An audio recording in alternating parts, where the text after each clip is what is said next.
Well, after last night's tease, this episode gives us everything that we have been waiting for in what is the true start to the crossover. Hey guys, covering The Flash, Season 3, Episode 8, Invasion, aka Part 1 of the Heroes vs. Aliens crossover. And guys, obviously I was hyped for this crossover.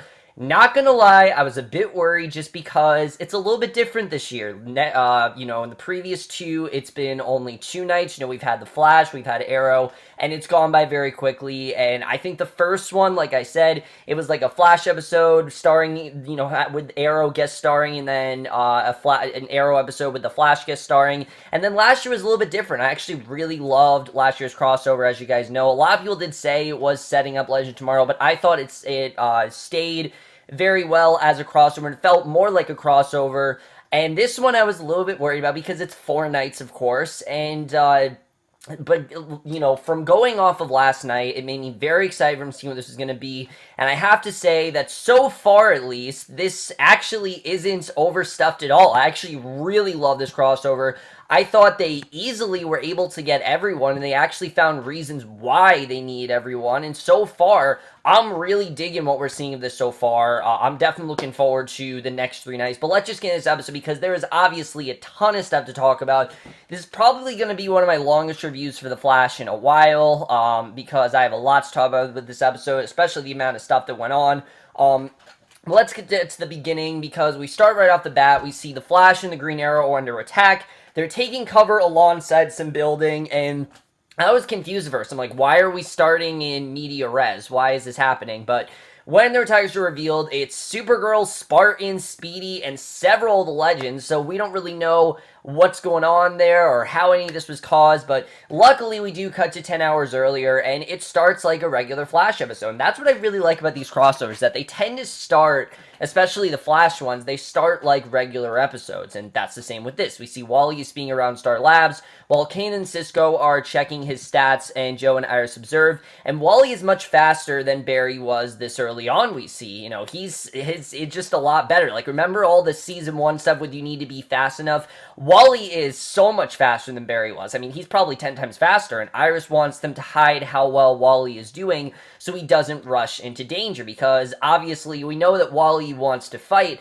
but they don't really know if he's ready to, and Cisco's uncomfortable with lying to Wally, but Caitlin complies, mainly because of Barry lying to him. He just doesn't know if lying to Wally's the best thing, but Caitlin does agree to it, because, Wally doesn't want to lose his powers like Caitlin does, and she does bring a very good point up. They don't want him to lose his powers, so HR calls on the intercom. He wants them in the Cortex, and as they get ready to leave, Caitlin suggests that she, Cisco, and Barry go out for drinks, and clearly is trying to make amends between Cisco and Barry, but we can see that's very hard to do, because Cisco refuses to still blame Barry for Dante's death, and that is a big part of this episode. I think a big part of this crossover is going to be Cisco and Barry. Their bond is going to be a lot different. There's two people who have always been very close, and Cisco we already see is very distant from Barry because of the fact of what Barry did. Even though Cisco is still the same Cisco, he's not really very trusting of Barry, and I think that is going to be something that's going to take a long time to repair.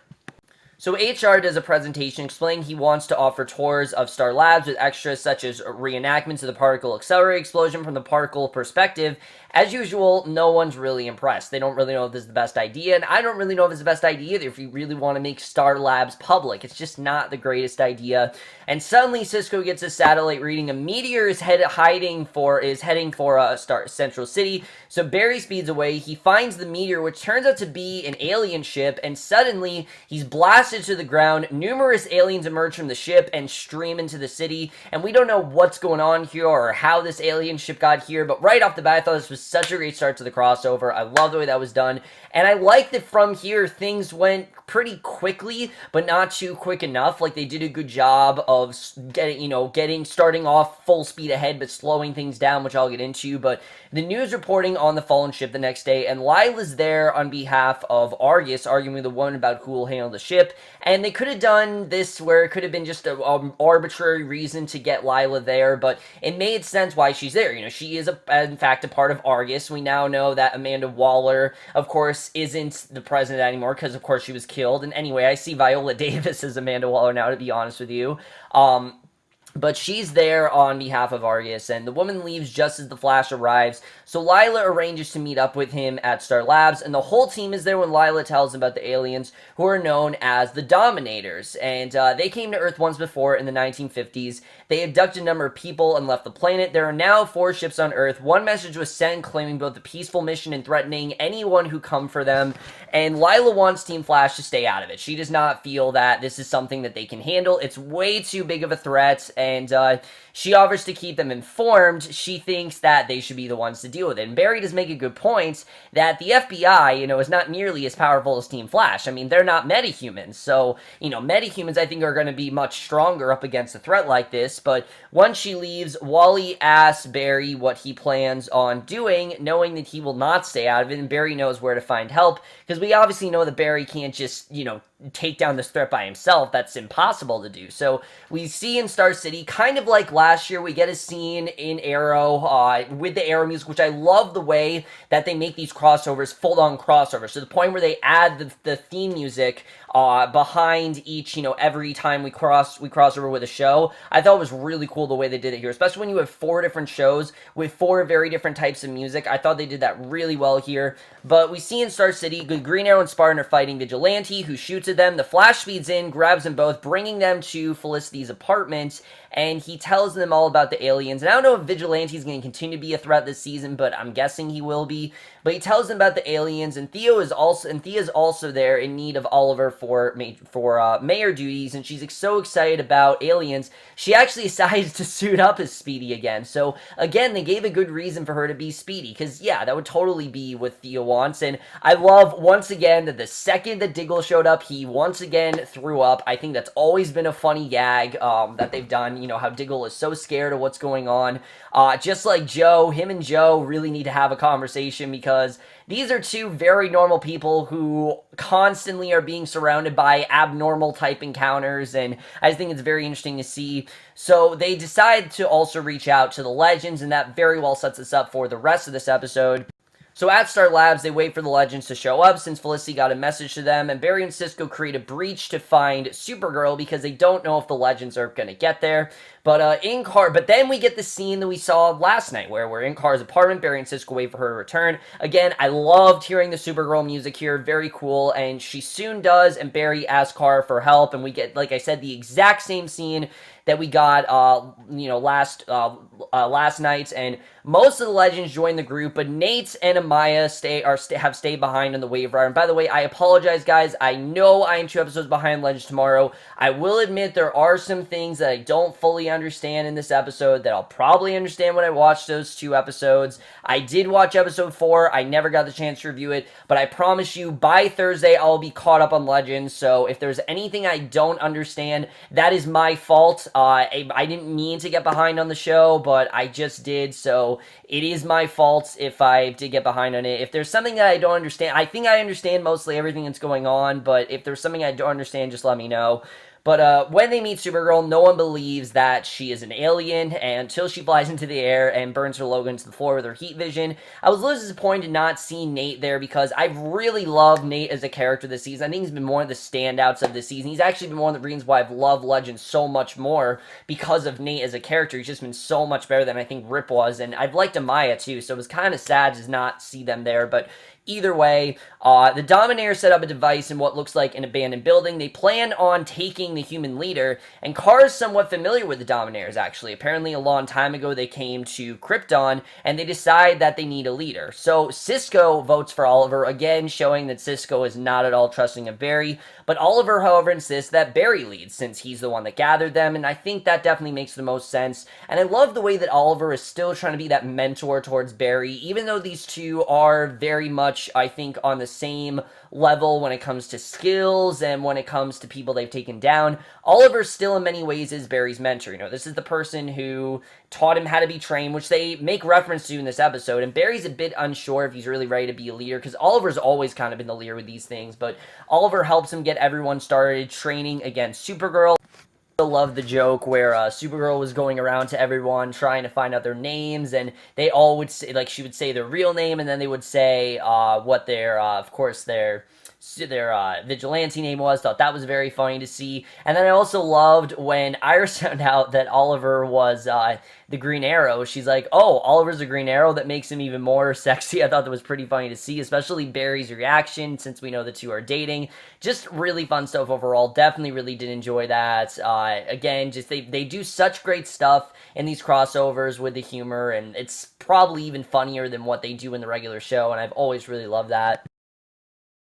And Barry then gives Supergirl and Oliver a proper introduction. Oliver insists she not hold back, especially with him, and they talk about how Oliver shot Barry the first time that they trained together, which, yeah, we remember that whole scene where Oliver taught Barry how to be trained in Flash vs. Arrow. Very fun episode, may I just add, so I definitely did like hearing about this. And Ray shows Cisco his new Atom suit, because I guess he just got the new Atom suit. I heard in the last episode he was able to get one. But Cisco offers upgrades, and when Barry walks over, Cisco excuses himself, and Barry then asks about Snart. And of course, Ray has to tell him the unfortunate truth that Len did in fact die, which I don't think he's dead. I heard that Len is going to be a recurring character in all of these shows, so I'm pretty sure he's going to come back in some way.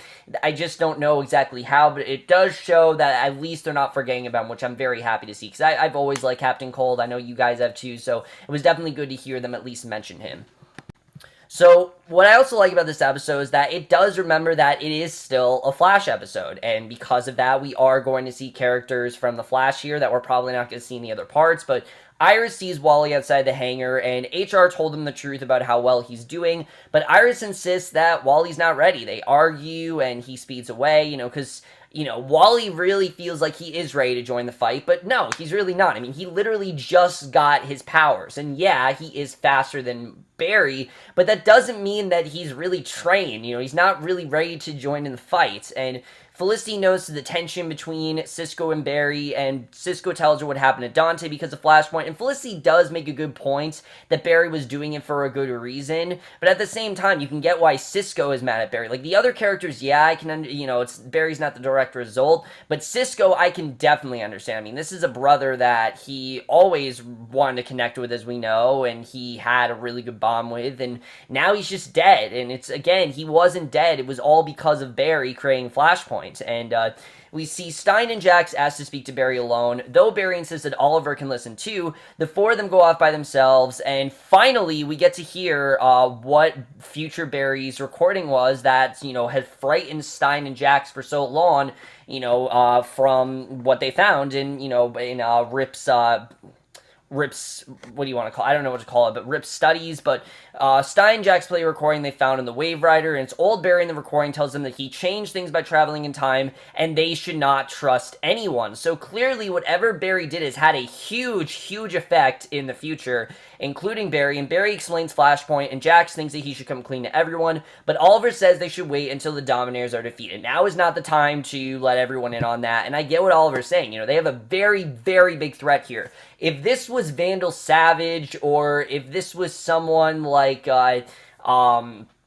say, even Prometheus, like if this were any of those threats, or Dr. Alchemy or something like that, any of those threats that they've been facing this season, that wouldn't be a huge deal. But when it comes to someone like the Dominators, who are in fact aliens, there obviously is a much bigger threat to be scared of, and it definitely makes sense. But as they head out to rejoin the others, Stein has vision of the same young woman he's been seeing for a while. We don't really know what that's all about, but Caitlin finds him, and Stein asks her to accompany him to his house. So Supergirl ends up kicking everyone's ass in training. Pretty funny scene. I did like the way they joked around about her heat vision, things like that. Definitely really did enjoy that. And Lyla has a meeting about the Dominators with a bunch of suits, including the women from the Four and the President of the United States, and the President agrees with Lyla's plan of attack and leaves, and an old man wearing glasses tells Lyla that Amanda Waller always listened to him, and Lyla would be smart to do so as well, because she clearly is not listening to him, which is something that Amanda Waller always did.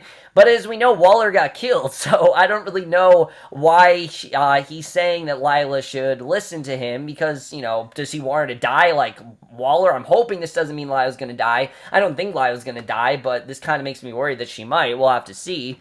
But anyways, the Dominators attack the President's car, abducting him, so definitely that gives us another reason to fear the Dominators, and Joe then finds Wally at Star Labs looking up his stats, and Wally's upset that no one has been honest with him about how well he is doing besides HR. And again, some people might have found this annoying, but I understood why Wally felt this way. He feels outnumbered here, because he is outnumbered. I mean, he just got his powers, and he will do anything he wants to fight. And again, what I like about Wally is that he's not really doing it for selfish reasons. He's doing it because he genuinely wants to help Barry, and he wants to be alongside him. You understand why he feels that way, and you understand why things are the way they are, but basically he thinks that Joe and Iris don't really have faith in him, because they really don't, definitely.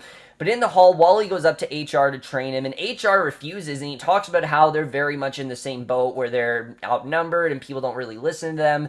And since he believes he would just be sent back to his own Earth if that happened, that it's not really going to work out for him if he does that. But Caitlin tells Stein about Killer Frost as they walk up to his house, and we remember that Stein and Caitlin always had that really nice bond. Like, I like seeing these two work together, and that's something I really did like about this episode, is that the Legends and the Flash characters, most of the Legends have history with the Flash characters. Most of them come from the Flash, except for, I'd say, Sarah and Ray Palmer. They don't really come from the Flash. They're definitely more from Arrow, but Caitlin and Stein definitely, Stein, Jax, I'd say even, Stein, Jax, all of them, they come from, the Flash, definitely. So it was cool to see that.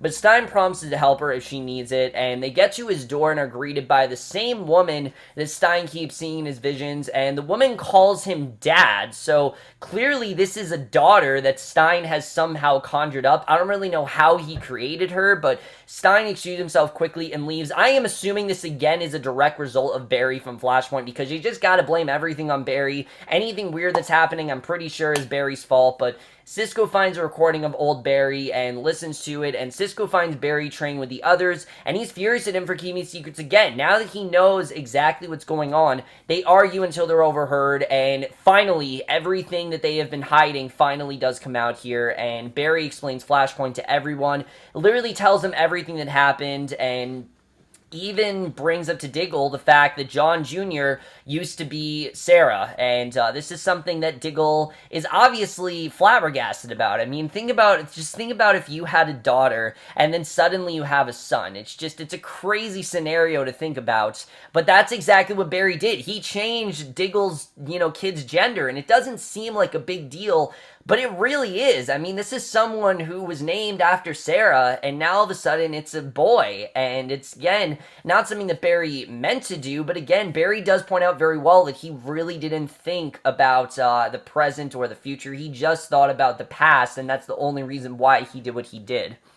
But I did like how everyone was mad at Barry for this, because again, they have a very good reason to be mad at him. Just like we saw last week in The Flash, it really is ricocheting off of the Legends, and of course, on even Supergirl we see, Sarah tells him how she'd love to go back and save Laurel, but she can't do that because she knows the repercussions, and that's something that Barry didn't really think about, and we definitely see that. But Lyla texts about the president, and knowing that there are trust issues now, Barry offers to sit out the fight because he just feels that he's not really going to be trusted, and that everyone might not have his back and listen to him. But Oliver stands up for Barry, saying if Barry stays behind, he will too. So Diggle tells Oliver that they can both stay behind, and everyone else goes in to join the fight. So they find the building where the president's being held. Supergirl confirms that he's inside, and Mick calls Supergirl skirt, and they banter a minute before entering, which I thought this was a very fun scene, especially knowing how Mick is and how Kara is, just two extremely different people. I loved this scene between Mick and Supergirl, where, she's asking him how he became Heatwave, and him showing her how, but they find the president quickly, but he was only being used as bait, and the Dominators vaporize him. They turn on their weapons, and all the heroes start to glow from the forehead. Again, we don't really know how the Dominators are doing this, but it seems like the Dominators can use heroes against them, which I thought was really interesting to see. But Barry then shows Oliver this haunting news article from the future, and of course it was that article about the crisis. We remember hearing about this back in Season 1. Remember that whole thing with Iris West Allen, and it being about Barry disappearing from the crisis?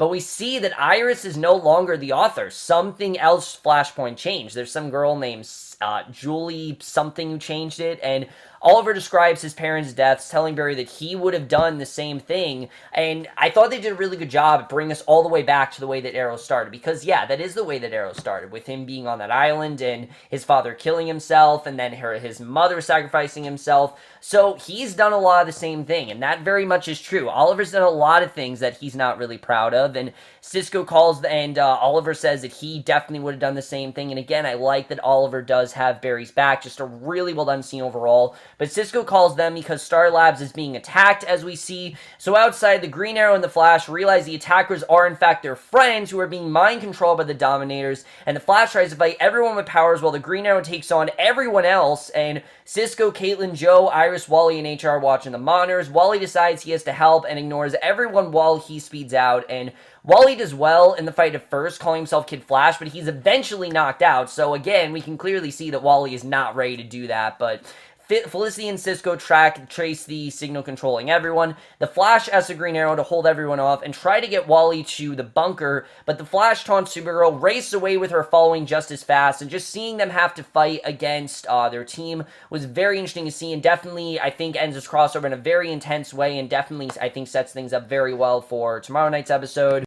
So the Green Arrow carries Wally inside, occasionally putting him down to fight. When he runs out of arrows, he fights with his fists, and the Flash leads Supergirl to the building the Dominators were in earlier. He taunts her, trying to make her angry. She sees the Flash in front of the device that the Dominators set up earlier, and when she lunges at him, she passes right through, was actually a speed mirage, and when trying to attack it, Supergirl destroys the device. The glow does leave her face, and she does return to normal. So, as is everyone chancing the Green Arrow and Wally. Again, we don't fully understand the Dominators, but all this shows that they're a much bigger threat than we thought, and that's something I really did like. I like that we don't fully understand the way the Dominators work, yet we did have a brief scene with them, but other than that, we barely saw anything of them, and I like that right so far. So, Wally walks through Star Labs, he finds Joe and Iris, he expects them to be mad at him, but they're relieved he's okay, you know, they're not really mad that he joined in the fight, they kind of knew he was going to do that, they're just happy to see he's okay, and that's really what it's all about. They're most concerned about his safety. It's not really about the fact that he wants to fight. They understand why he wants to fight. Hell, I understand why he wants to fight. So, I think it's completely fine if he wants to fight. It's just a matter of his safety, which he's not really that concerned about.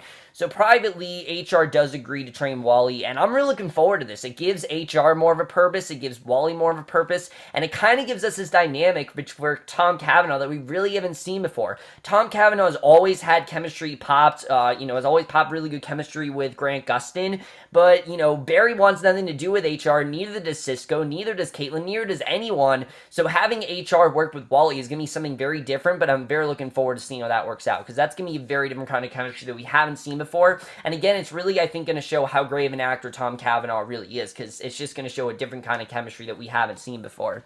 So Supergirl scans Central City for more mind control devices while the Flash returns to the others. They meet outside. So we see that obviously the Dominators have these mind control devices, but suddenly White Canary is surrounded by light. Then she vanishes, and the same thing happens to the Atoms, Spartan, and Speedy. Everyone left runs for cover. The same light appears around the Green Arrow. The Flash tries to grab him, but is not fast enough, and Oliver is abducted too, so we don't know what happens, and that is the way that this first part ends. Really great stuff overall, but let's just get into this episode and where I think that this is going to go overall in the next episode, and also how I think it's going to carry over to the Flash next week. So, wow, what a way to start off. I really did love this first episode overall. I thought this was a very strong start, and like I said, I really didn't feel it was that overstuffed. Yes, the Legends and Supergirl were there, but it just gave us more characters to interact with, more great interactions. That's something I've always loved about these crossovers, are the interactions we get to have. Caitlin and Stein, they have history with each other. They've worked together very well, we've seen. Oliver and Barry, of course, they have history. Sarah and Oliver, they have history. Not really something they focused on this episode, but I do feel something they're going to focus on next week, because, tomorrow night, not next week, but tomorrow night is Arrow's 100th episode, believe it or not, so I do feel we're going to focus on that tomorrow night, but we'll have to see. Either way, absolutely love this crossover, but there really is a lot to get into. First of all, let's talk about the Dominators, because again, they seem to have these mind control devices, which is very interesting, not really something that we've seen before, and I'm very much looking forward to seeing, how these mind control devices work, how can they stop them, how do they just destroy them, because we saw that Supergirl was able to destroy him, but of course it's because she's an alien, so that definitely makes sense that she's able to destroy him, but we'll have to see how exactly that works out, because that definitely is going to be very interesting to see what ends up happening with that. Again, we don't really know how the Dominators work. We just know that there's a very easy way for them to get into their heads, and we don't really know how.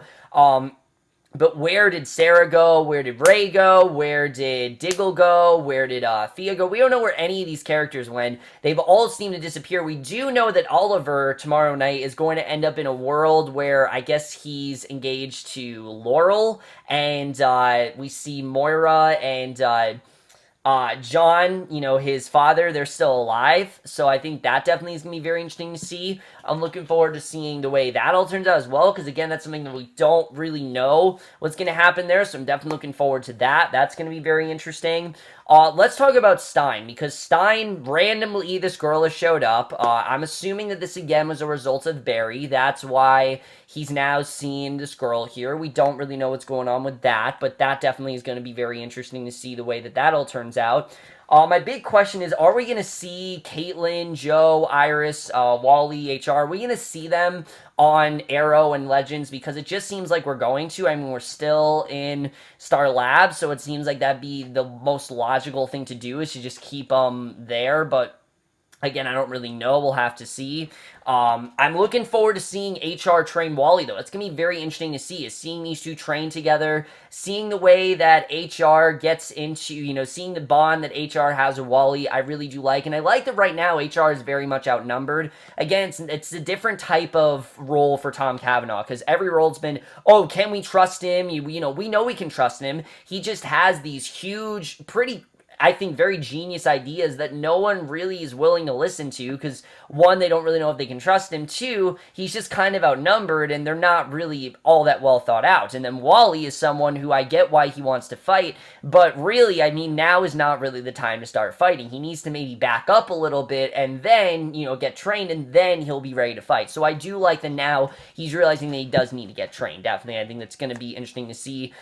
And as far as the absence of Nate and Amaya, I get why they weren't in this episode, because they don't really have chemistry with anyone. I mean, the only one who could really interact with anyone who has history with is Nate and Oliver. Those are the only two who really have history with each other. Other than that, Amaya knows absolutely no one, and Nate doesn't really know anyone either. So I think it made sense to keep those two away from the team from this episode. I'm sure we'll see them on Thursday. I definitely did feel the void of them not being there, because I feel like Nate just adds so much to the show with his quips and just his quintessential humor. I've just really loved Nate this season, like I've said. So I definitely did feel I understood why he wasn't there, but at the same time I did feel the void of him not being there. But we'll have to see what ends up happening with that.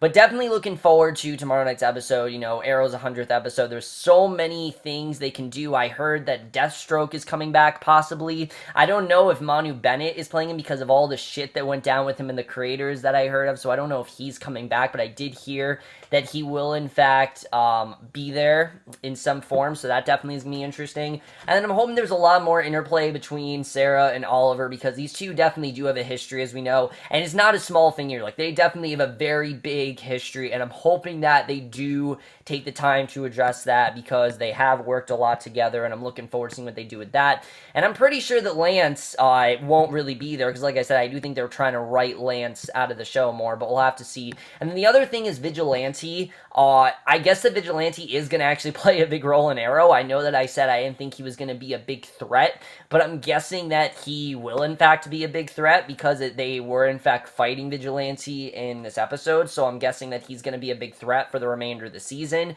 I don't know if he's going to be working with Prometheus or whatever, but either way, we'll have to see what's going down with that. That definitely is going to be very interesting. I love the chemistry between Mick and Kara. I'm looking forward to seeing more of their banter, because that was definitely a lot of fun to watch. The whole scene with Lyla where You know, you see Lyla and the president's telling her to trust him. I don't know if that's going to play a big role into Arrow, but I feel like it definitely is. I'm hoping that Lyla does listen to the president because, especially, but at the same time, I feel like she shouldn't because we know that Waller got killed from that. So I'm thinking that Lila's going to go on her own. I'm looking forward to seeing what's going to happen with that because that definitely is going to be very interesting. And then the whole thing with Barry and Flashpoint, of course, that's going to be a big part, I think, of all four of these parts, is what Barry did with Flashpoint, the aftermath of what happened. I mean, this is only the beginning, I feel. It seemed like nothing was affected to Supergirl, and that's, of course, because, as we know, she's in a completely different Earth. But some people have thought that she was going to be on the same Earth now, which I like that they didn't do that. I like that they didn't really have her be affected that much, but speaking of Supergirl, I was definitely surprised to see that Kara did not try to bring Alex or even, especially John, who is an alien, and they're trying to defeat the Dominators, and John, as we know, is in fact an alien. Well, he's turning into a white Martian, but he still is an alien. I was at least expecting to bring those two on, because you kind of need them, I mean, especially for dealing with this. But I guess because she didn't really know what they were dealing with, but as we know, she said, what are we dealing with? Why didn't she bring them in? I don't really know. It just felt a bit strange that Alex and John weren't there. I felt like they were supposed to be there, but they weren't. I heard that Linda Carter was supposed to be here as well. I definitely I didn't really feel the void of them being there like I did with Haywood or Amaya. I didn't really feel that. But it just felt a bit strange to see her and not Alex or, John, who becomes such an essential part of the show. It was definitely weird to see all the characters of Arrow and the Flash and just see Supergirl by herself. It was definitely strange to see that, especially when John, like I said, is an alien. Just a bit strange to see, but I understood they couldn't get everyone and they tried to keep it from being overstuffed. I understood that. And again, they haven't had much interaction with those two, so it definitely made sense, but still was a bit strange not to see them. Definitely, I'm looking forward to seeing what else is going to happen here. I'm hoping that this doesn't lead Barry to try to go back in the end of the first half of Season 3 and try to turn things around, because I did hear that Season 3 is going to drastically change the course of this season. I'm hoping he doesn't just go back and try to change everything, because it'd just be dumb if he did that. It would feel too repetitive, and it just would feel too easy of a way out. I hope that they don't end up doing that. But either way, guys, really, really great start to this crossover. I absolutely loved this first part. I really hope that the other two parts definitely do deliver, but this was a lot of fun to watch. I had a lot of fun watching. It was a little bit more emotional than I thought, but again, it was slow, but again, we have 3 parts. That's the one thing. I can't really complain that this was slow, because there is still 2 episodes left, and I'm looking forward to seeing what ends up happening in Arrow, Legends as well. I think they're all going to be really great. Hopefully, if they keep the momentum going and they keep things just as interesting as first episode was, I'm going to absolutely love this crossover. But let me know what you guys thought of this episode. Loved your thoughts and absolutely loved everything that we got in this crossover so far. But that's my review. Hope you all enjoy it, and we'll see you guys in my next video, which will be for Agents of S.H.I.E.L.D. I am going to review the episode from so many weeks ago, and we'll see you guys for that. Okay, bye.